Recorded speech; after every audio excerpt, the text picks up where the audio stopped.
Ang tapat at hindi tapat na utusan. Ang tapat at matalinong alipin ang siyang pinamamahala ng kanyang amo sa mga kapwa niya alipin. Siya ang nagbibigay sa kanila ng pagkain nila sa tamang oras.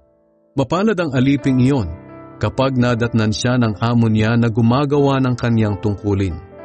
Sinasabi ko sa inyo ang totoo. Pamamahalain siya ng kanyang amo sa lahat ng mga ari-arian nito. Ngunit kawawa ang masamang alipin na nag-aakalang matatagalan pa ang pagbabalik ng kanyang amo. Kaya habang wala ang kanyang amo, ay pagmamalupitan niya ang ibang mga utusan. Makikisalo at makikipag-inuman sa mga lasenggo.